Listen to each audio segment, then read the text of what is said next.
I'm Michael, aka Oscar Man, and this is the second part of my discussion on some years where I think the winner in an acting category was, in my opinion, the fifth choice among the other four nominees. In other words, I don't understand why these actors won in their respective years, and I need your help to figure out why. I'll start with Best Supporting Actor. You know how to help these women. How can you not feel obligated to help them when they can't get help anywhere else? One, it's illegal. Two, I didn't ask how to do it, you just showed me. What else could I have shown you, Homer? The only thing I can teach you is what I know.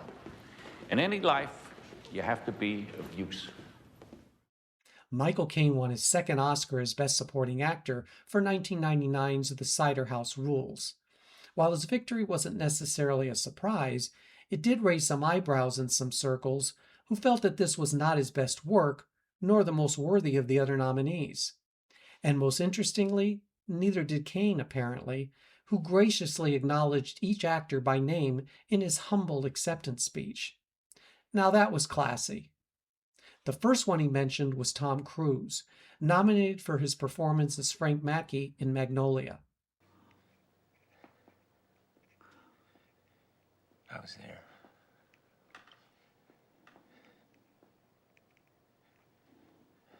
She waited for your call. For you to come. I think this was the film that allowed Tom Cruise to find new shadings to his on-screen persona, having fun with his superstar image while also going to some dark places. I haven't always liked everything Paul Thomas Anderson has done, but I liked Magnolia, and surprisingly for me, Cruise's performance. The next nominee was Michael Clarke Duncan as John Coffey in The Green Mile. Mostly I'm tired of people being ugly to each other. I'm tired of all the pain I feel in here in the world every day. There's too much of it. It's like pieces of glass in my head all the time. Can you understand? Michael Clarke Duncan appeared in a handful of films before coming into his own as the gentle giant prisoner, wrongly accused of crimes that are proven to be committed by another. Duncan was quite moving and a worthy nominee. His promising career was sadly cut short when he died suddenly from a heart attack at the age of 54. Clarke was joined in the lineup by Jude Law as Dickie Greenleaf in The Talented Mr. Ripley. Oh, God. Oh, I can just imagine. If only Dickie would settle down. Doesn't every parent deserve a grandchild? Oh, God. Never. Never. I swear on your ring, Marge. I'm never going back. No one could have been better cast as the wealthy, vain, handsome hedonist than Jude Law, who perfectly imbued Dickie with the right amount of charm and manipulation. I think Law made the film work, though he initially turned down the role because he didn't want to play a pretty boy. Hey, if you've got it, why fight it? The year's final nominee was 11-year-old Haley Joel Osment as Cole in the massive hit The Sixth Sense. Did you ever talk to your mom about how things are with Tommy? I don't tell her things. Why not? Because she doesn't look at me like everybody else, and I don't want her to. I don't want her to know Know what? that I'm a freak. Hey, you are not a freak, okay? As the boy who sees dead people, Haley Joel Osment had already appeared in numerous television shows, and he made his film debut playing the young Forrest Gump. So he was pretty much a seasoned veteran by the time he was cast in The Sixth Sense, displaying an amazing amount of depth and sensitivity. Osment won instant acclaim as the young boy who possesses psychic ability. Though I'd be hard-pressed to choose from among these four worthy performances, I'd have to give it to Cruise. As for Sir Michael Caine, I've always liked his work, but I agree with his assessment of his competition. And now, the question you're all asking yourselves, why am I here? As you know, I am a coarse gambling man. The games approach. I am racing my whites against the noble Tribune's magnificent, undefeated blacks. But I will back my own poor horse. 1959's Ben-Hur held the record for the most Oscar wins with 11 until it tied with Titanic and later The Lord of the Rings, The Return of the King. I could do without Charlton Heston's Oscar win, less so with Hugh Griffith's as Sheik Ilderim. Why is Griffith part of this discussion? Well, for one, I think the other nominees were strong, and more importantly, Hugh Griffith's spot belonged to his co-star Stephen Boyd, who not only should have been nominated for his Golden Globe-winning performance as Messala, but actually won instead. Also on the list was Arthur O'Connell as Parnell McCarthy in Anatomy of a Murder. And in their judgment, they must become of one mind, unanimous. It's one of the miracles of man's disorganized soul that they can do it. In most instances, do it right well. God bless juries. Arthur O'Connell was one of those reliable character actors who was never a star, but always excellent in supporting roles. As James Stewart's friend and colleague, O'Connell's role may have been low-key, but as usual, O'Connell made an impression on audiences and Academy members. His co-star George C. Scott had the showier role as high-powered prosecutor Claude Dancer. Now, Mrs. Mannion, on these occasional excursions into the night, did you always go and return home alone? Of course. But Mrs. Mannion, you testified that the reason you got into Barney Quill's car was because you were afraid to go home alone. Why were you so frightened on this particular night? For his first nominated performance, and the only one he didn't refuse, George C. Scott had some great courtroom scenes, the ones that can produce a win. Gregory Peck, for example. George C. Scott wasn't exactly pals with this guy, becoming the first to refuse him when he was named Best Actor for 1970's Patton. I'd never turn you down. Next up was Robert Vaughn as Chester Gwynn in The Young Philadelphians. As soon as I got back here, I called my landlady to see how she was. And she had died. I mean, she didn't even get to a hospital. And I had promised her. Well, after I found out about that is when I bought the gun. And I took it up to my room. And then I couldn't get up enough nerve. Known for his role as Napoleon Solo in TV's The Man from U.N.C.L.E., Robert Vaughn's one nomination was for his role as a veteran who loses his arm in the Korean War, becomes an alcoholic, and is falsely accused of murder. Is The Young Philadelphians a great film? Hardly. But Vaughn's scene-stealing performance was the highlight.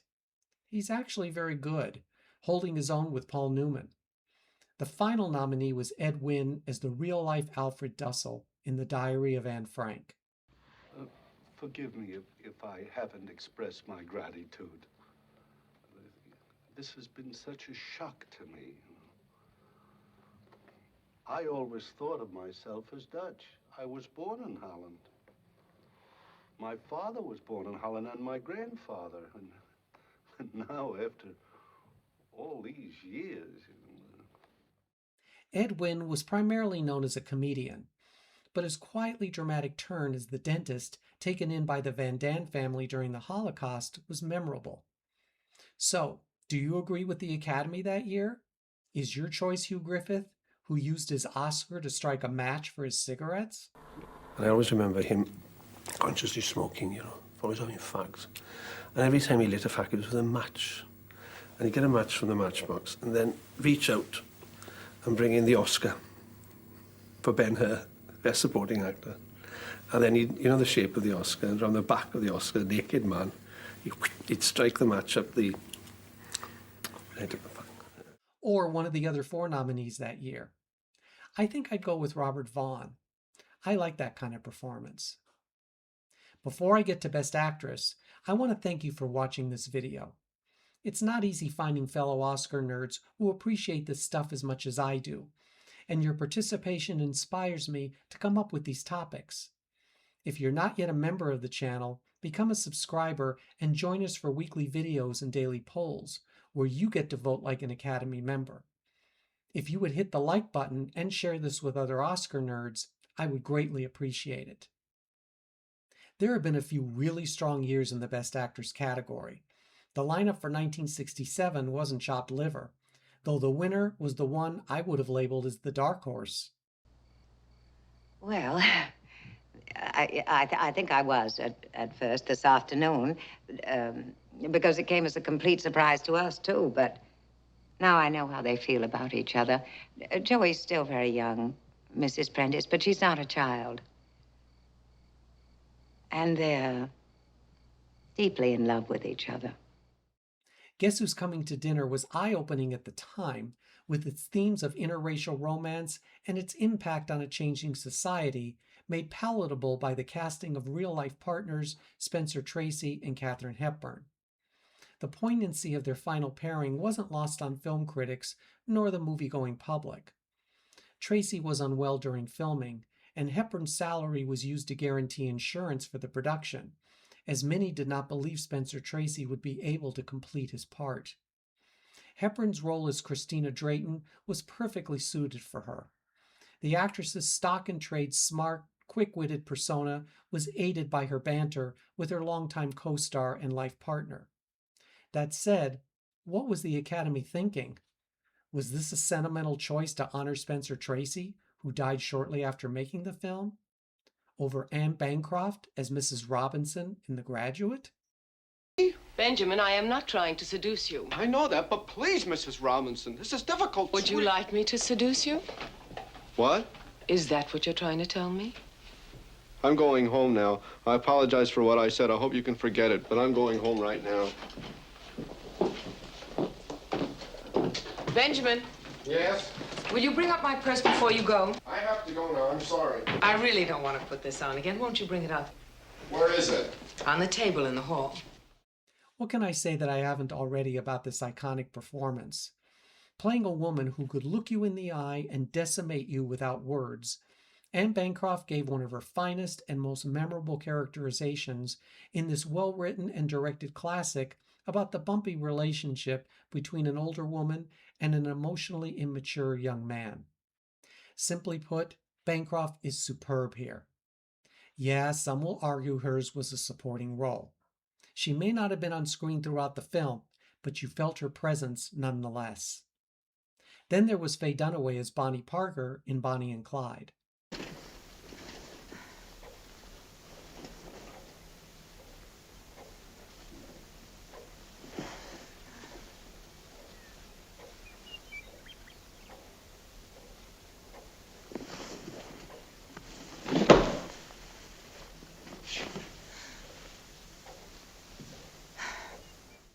In only her third film, Faye Dunaway became a movie star in this box office smash.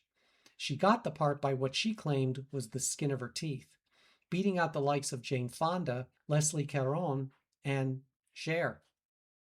Dunaway, who lost 30 pounds to fit the Depression-era look, received the first of her 3 Best Actress nominations.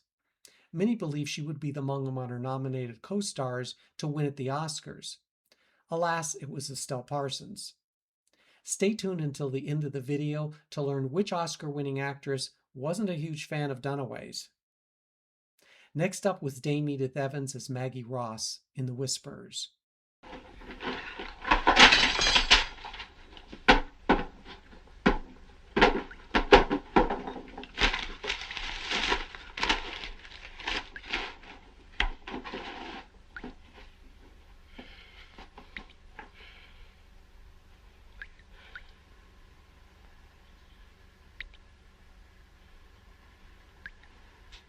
You there? A 3-time Oscar nominee, her first as lead actress, Edith Evans received perhaps the finest reviews of her long career in this tale of an elderly woman whose discovery of stolen money leads her to believe that her impoverished life has now changed for the better. Evans' portrayal of a lonely, isolated woman won raves across the board, and her veteran status made her a frontrunner that year. Her win would not have been a surprise. Oscar winner Audrey Hepburn rounded out the list as Susie Hendricks in Wait Until Dark. Sam. Gloria! Somebody!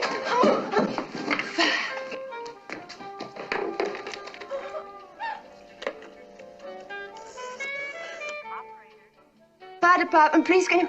There's something burning and I'm blind and I can't locate it. Audrey Hepburn played the role originated by Lee Remick in her Tony-nominated performance from the Broadway play, on which Wait Until Dark was based. As a blind woman terrorized by three men looking for heroin stashed in a doll. The second Hepburn nominated that year didn't appear until 21 minutes into the film. Cast against type, Audrey Hepburn learned to read Braille and visited a school for the blind. Interesting footnote. The character played by Alan Arkin was very difficult to cast because, as the actor noted, producers couldn't find anyone comfortable enough to terrorize the beloved Audrey Hepburn. Now, I really want to hear how you would rate the 1967 lineup and who would have been your choice for the Oscar. As for me, here's to you, Mrs. Robinson. I have this for you. What should have it? What is that? What's that stone? That there's dinosaur bone. Really? Well, I think so, but I only know what they tell me. Where are your mom and dad? Back home in Wisconsin. Got a girlfriend anywhere? None of us will forget the unusual and most difficult year of 2020. Of course, I'm speaking of the Best Actress race. Seriously, we all experienced major changes in our lives, one of them being the inability to watch films in a movie theater. As a result, streaming gained momentum as a means of online entertainment. And despite great odds, the Oscar show went on, where several upsets took place. One of them was Frances McDormand's third Oscar win as Best Actress for her performance as Fern in Nomadland, winner of Best Picture. Sorry, no way. McDormand was good. She's always good. Is it fair to have a problem because she has 3 Oscars and Glenn Close has none? Something's not right with him. But let's review her competition. Oscar winner Viola Davis was nominated for the title role in Ma Rainey's Black Bottom. They don't care nothing about me. All they want is my voice. Well, I done learned that. And they're going to treat me the way I want to be treated, no matter how much it hurt them. Another surprise winner that year, this time at the SAG Awards, Davis's limited screen time didn't affect her usual excellent work. I thought she might win because her fellow actors love her, but she wouldn't have been my choice either. The next nominee was Andra Day for her first starring role in The United States versus Billie Holiday.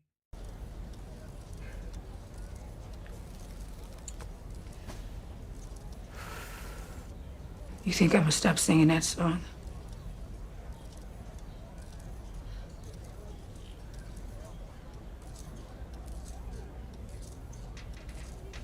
Your grandkids will be singing Strange Fruit. Now, as much as I did not want to like Andra Day's portrayal of Billie Holiday, simply because my bias was towards Diana Ross's Oscar-worthy portrayal in Lady Sings the Blues, I gotta admit, I thought Day was great in the film.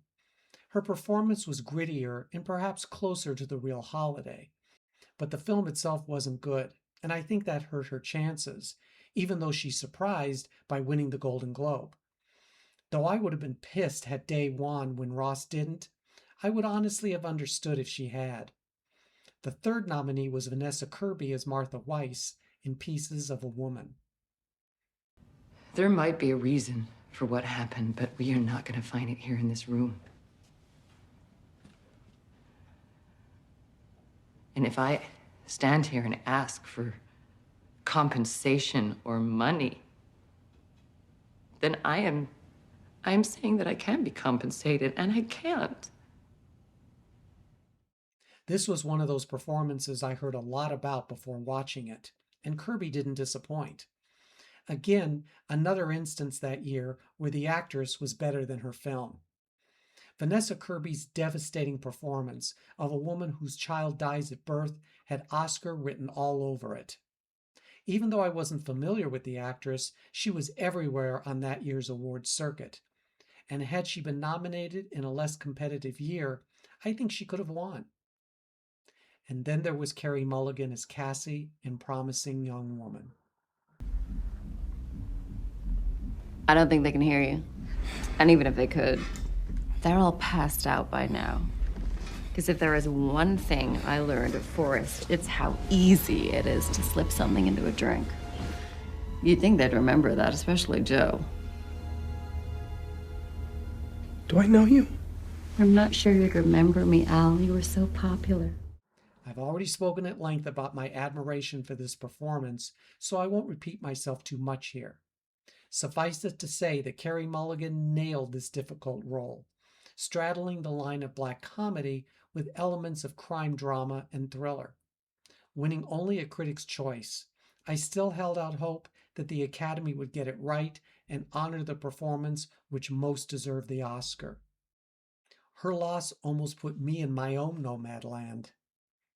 Did Frances McDormand really merit a third Oscar? Please tell me how you would rank these 5 nominees. So tell me, which years would you have ranked the winner in 5th place? This one's wide open to discussion, and I anxiously await your always incredible input. And until we meet again, here is a legendary actress and her no-holds-barred opinion of Faye Dunaway. So who's one of the worst people you know in Hollywood? That I worked with? Or that you wouldn't want to work with again? If you don't have to comment on that. $1 million, Faye Dunaway. Everybody you can put into this chair will tell you exactly the same thing. What is it about Miss Dunaway that makes her... Well, she's just totally impossible. Really? Yes, I don't think we have the time to go into all the reasons. I don't.